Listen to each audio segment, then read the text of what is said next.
Bullying is repeated acts of harassment, teasing, physical, or stealing somebody's property, or forcing somebody, intimidation, forcing somebody to do something that they won't do, either forcing them to give you real punishment, or forcing them to give you their, it could be their homework, it could be their books, their pens, it could be things that they wrote, forcing, give me that phone, which you're not supposed to use in school anyway, but, or just taking people's property, that kind of traditional things that we think of when we say somebody being mean or being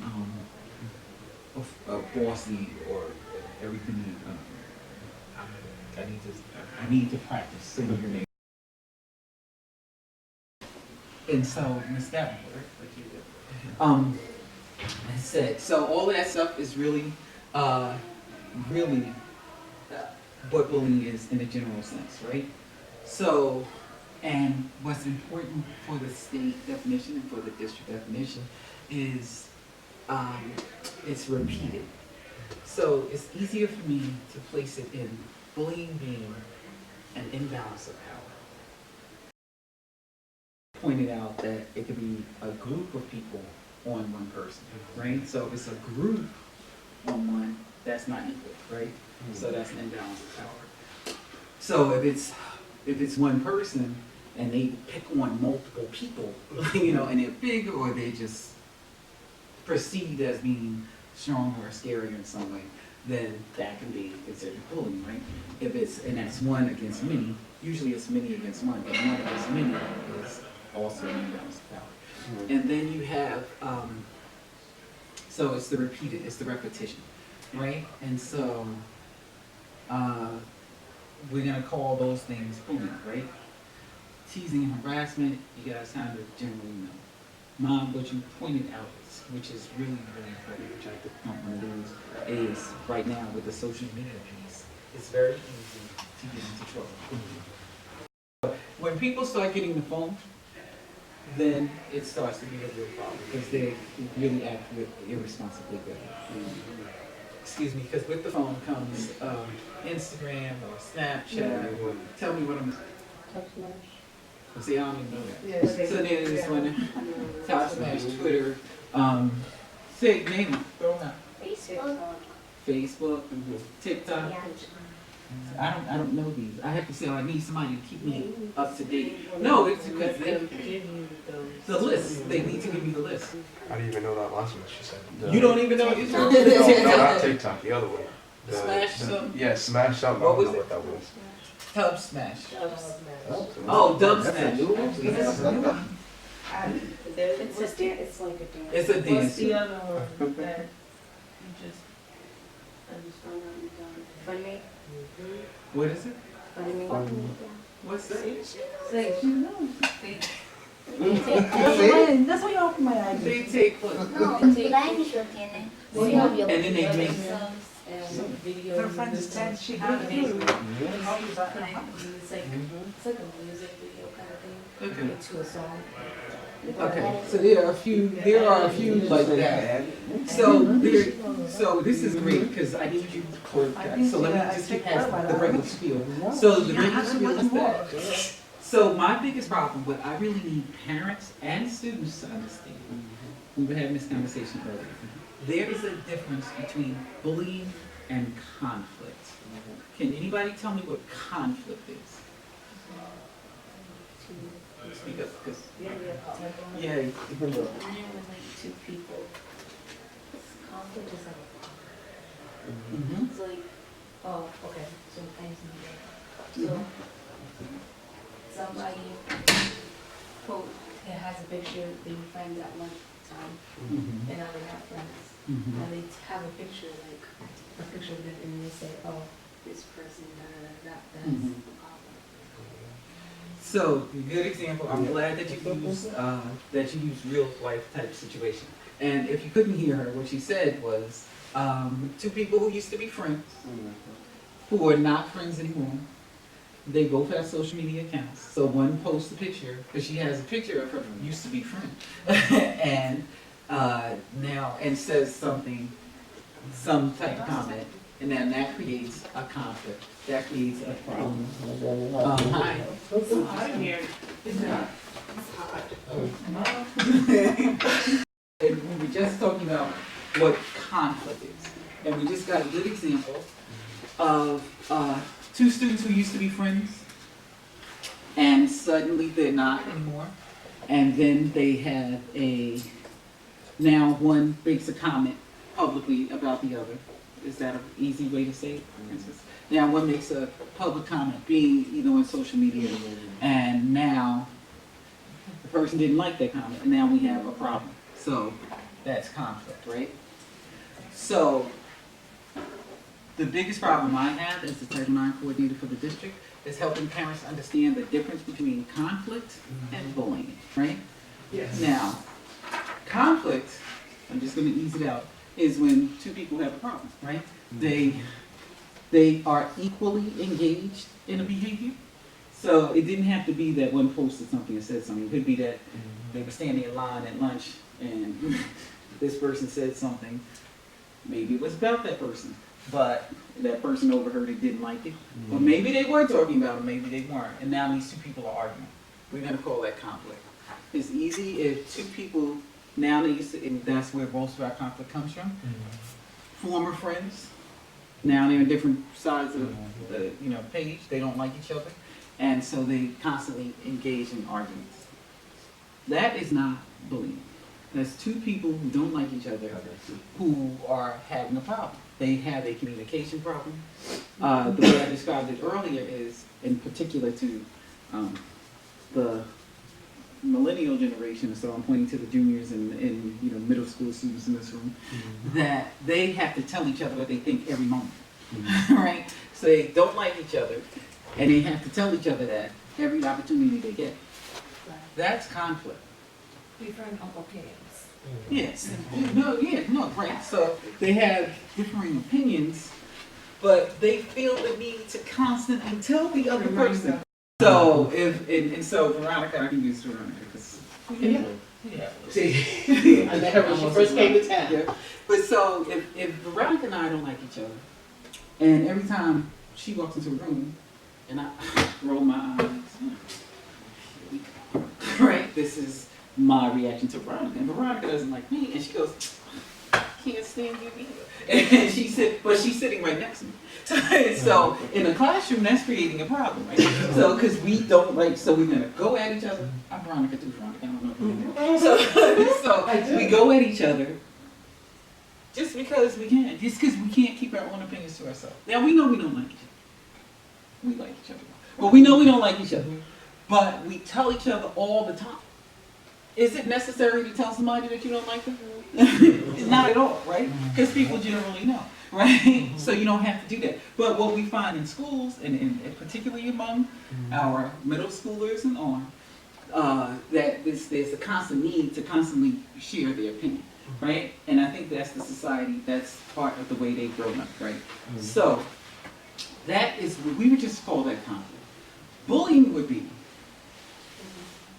say it again. Spreading rumors, name calling, and bullying really is one-sided. Bullying is really when I am, as Carolyn, not as Veronica, I'm Carolyn, and every time I see her, I have to say something. Every time. I'm the person who initiates the negative interaction, right? So negative interaction could just be conflict. But if I am constantly the person who initiates it, I was talking about when people are being rude. If I'm rude and mean, every time I see a person and I have to say something negative about them, and I have to pick at them, then we're gonna call that. We really will start to look at that as bullying, right? Because I'm the person making the hostile environment, right?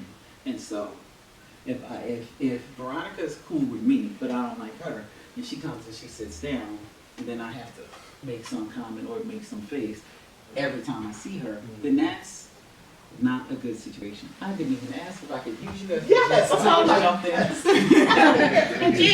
Yes, I'm you sorry. can. You have to ask. You know you can. Yes. But so when that is the constant, And I am always the person, and she didn't say anything. She's just as calm and just as pleasant. She's not responding to my negativity. She's just ignoring all of my bad behavior. She can even go tell a teacher. She doesn't even tell the teacher. She's just like, I don't even have. For her, she's treating me like I'm irrelevant, right?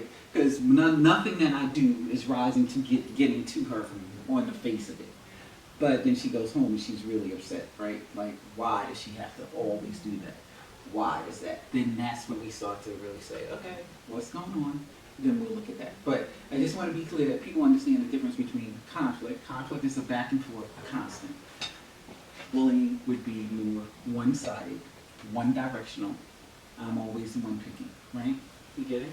And my picking can be spreading rumors, going online, knowing something because we used to be friends, knowing something really personal about her, and then what's the word? What's the X word? Exposing? Yeah. Let her on blast. Put her on blast. So I know something really, whatever, personal to her because we were friends. We hung out and she trusted me and we were really cool. And now I know some of her business, right? And now that we're not friends, now I'm putting that out. We're gonna start to really look like that. That's moving past conflict. It's bigger conflict, but if she's putting it out and then telling people that she knows doesn't like her and gets her friends to pile on, and everybody's talking about her, everybody with me? You know, that's a really bad situation, right? And so the social media piece of this, I'm going to hand over to Jesse in a second because he's been sitting here patiently waiting. The social media piece of this is where a lot of that comes from, right? And so, let me just be clear. First, parents really need to understand the difference between conflict and bullying. And if you have sons or daughters and they used to be friends and now they're at each other, we're going to really look at that as conflict. That's going to be the basis. Because any relationship, you have a fight, you know, it's hard to be always on the same page. Right. right. So, any relationship, parents yell at their children because children don't always, you know, every relationship that you're in will have a moment of, you know, discourse. There will be some conflict, there will be some moments of unpleasantness. However, that doesn't mean that it's gonna last forever, and it doesn't mean that it's bullying, right? It's when it's constant, consistent, persistent, and ongoing that it rises to bullying, right? And then what are the actions that are taken? But if two people are mean to each other, because Veronica knows something about me too, right? So I threw out her business, and she's like, "Oh, I know she's not talking," and then she throws something back out. That's the problem I have on the school bus. I know you do. With the high schoolers, oh my goodness. I know you do. And so it's great that you're here, especially, she's not just here, she's a grandparent, right? So she knows and sees. But the biggest place that we get, that I get complaints about are the school bus. Yes. And it's so sad when the bus driver can join the bullying and start the bullying in the bus. Oh, see, so that's the kind of stuff I need to know about. You need to let me know, and we will deal. And No, yes, I deal with that. I mean, how can you say so that right, bus driver so yelled at it, but it's cameras on the buses and, you know, they record everything you say, so I don't, right. you know. So it's like that's why I say if that's something that you know is happening, you need to let me know because it becomes a Sorry, problem. go on. In this game, and then later on, pull that other person to the side for report that I just received. And your child may not have, you know, the person, who's the victim, the target may not have noticed that happened. It is very important that happened. And that's why we follow up. When the investigation ends, to everybody. Was there a witness? Parents and community collaborators, in 4 minutes at 10:30, we will be changing into the second session of workshops. Thank you. So we're going to ignore that announcement and take you guys after we to the next place. But what's really important is that we do take action. We are mandated to take action. If you you don't know that action was taken, your question to the school is, so what did you do? Because I told you this. What did you do? I need something in writing. Okay? Just follow up with the school. As long as we've done something, we are okay. Now, if it continues to persist, then we have a different problem and we have to take different actions. But as I was saying earlier, we try to give everybody the skills that they need. If somebody is being bullied, we work on changing their bullying behavior. If somebody is constantly the target of a bully, we work on changing their interpersonal social skills, right? So we will take both parties. If somebody is constantly a victim, we need to give them the skills that they need, a target, so that they are not so easy for people to go after, right? So everybody needs to be able to stand up and say their name and stand in the place and own who they are. If we see that a student is not doing that well and does not use the words, back off, leave me alone, stop, I don't need you to do this, we have to help them grow those skills. So we do take a two-pronged approach, all right? So that's very, very necessary for us to do. Because kids will be mean. Kids are mean to each other just because they can be.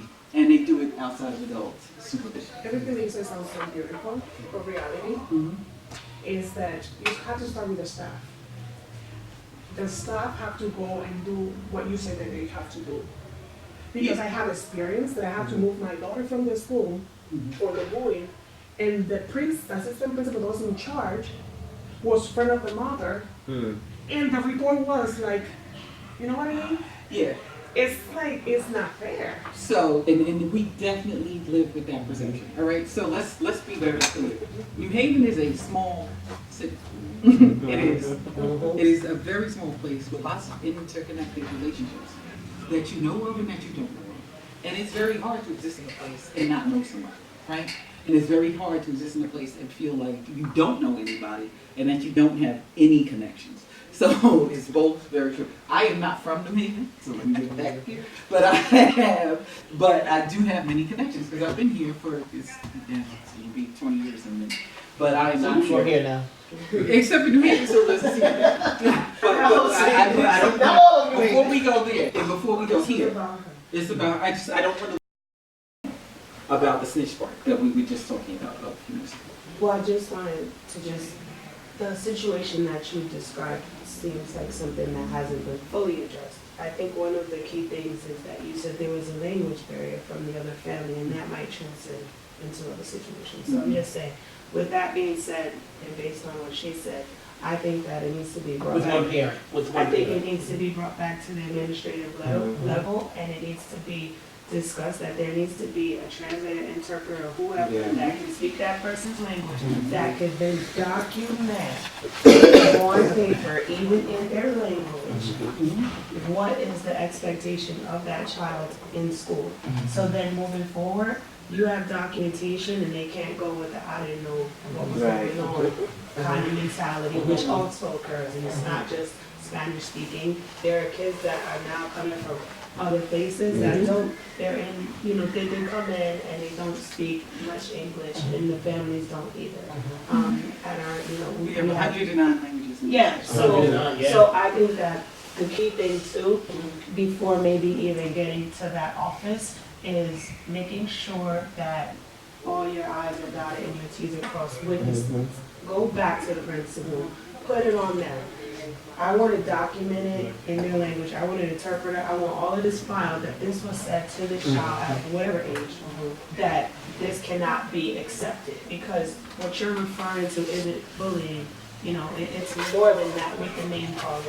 And I had an incident with my son when he was calling me, and how it was handled for that time, I wasn't exactly thrilled, but I felt like if it continued, then I would reference not really liking it, but kind of let it go.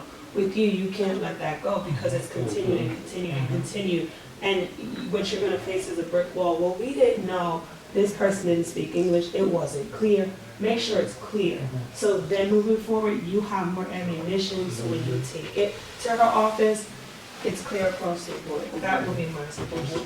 Thank you. And that is a Parents, teaching, learning from parents is Hello, important. Dr. Very important. Yeah, 'cause we all can learn from each other. That's That's right. what Parent University is all about. It's not even just about the leadership. It's also about us learning from us. each other. Yes, exactly. Because again, you have, I remember you from last year, and you have, how many children? 5, 6? 5 children. So your experience and wisdom over the years, you can share with me as well, and that's why I come as a I'm parent. not familiar because living as well, and I find the same thing that she referenced, but see, I deal with it a little differently. My thing is, you know, and I work in the school system. Okay. And so I have situations that occur in which my children are involved, and I can walk into a classroom and my own children could be in that class.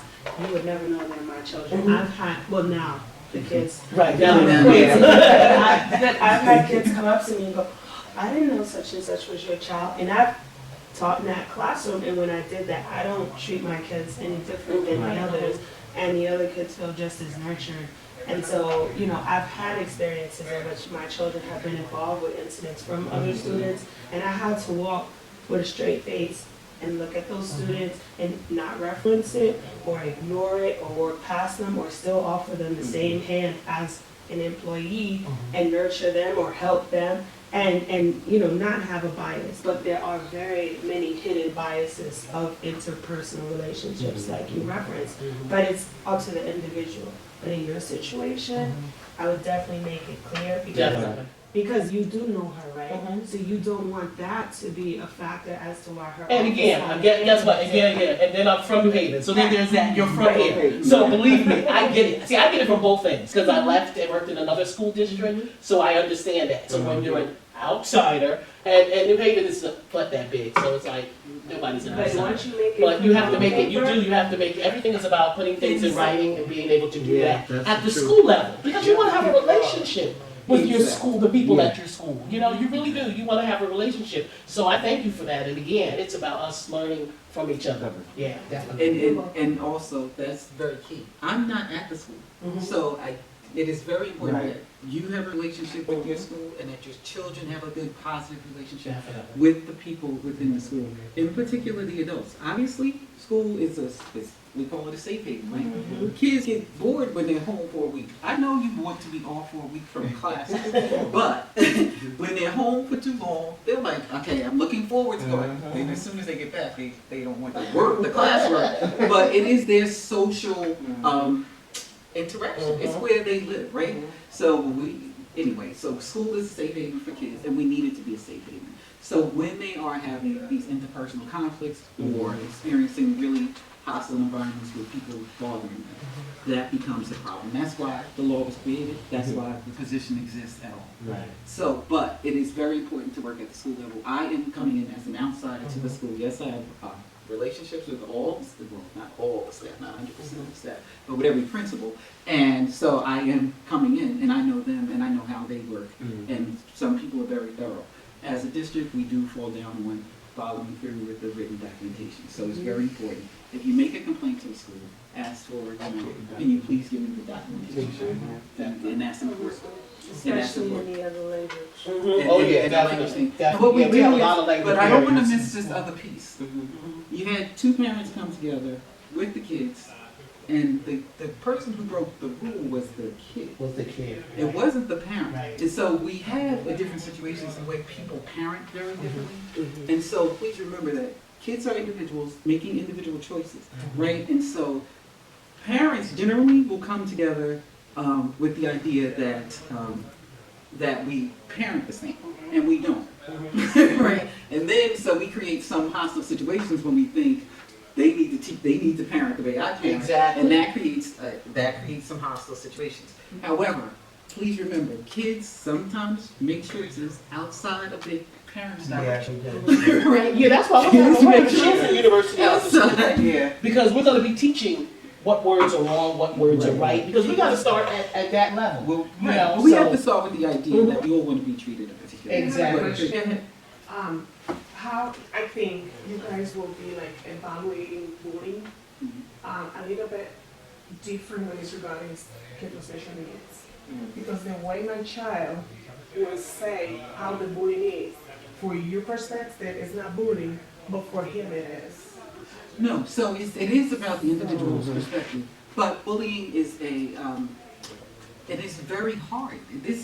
That's why I want parents to really understand the difference between conflict and bullying. It's No, but really my important. son But has when said he, that he being beat on the school, So and then it- he justified why they beat him he justified why he was beaten because the person, because the way he is. right? And And then they did nothing about bullying because he did not put it in as a bully. He didn't verbalize see it or as- express it as bullying, or even interpret it as bullying. So it is. Repeated action. It's a repeated action, and it is again about adult responsibility, right? So if we see it, or we know it's happening, or we should know it's happening. Oh, you have people waiting. Oh. We gotta get that. So are there your Okay, social wait. media too? Can we just say? Yes, here. If you want to stay, you can stay. So, yeah. All of this is really important, that's why I didn't want to interrupt any of it. And right, and this is a larger scale. Two things. We didn't get to. And mom. She's staying. Okay.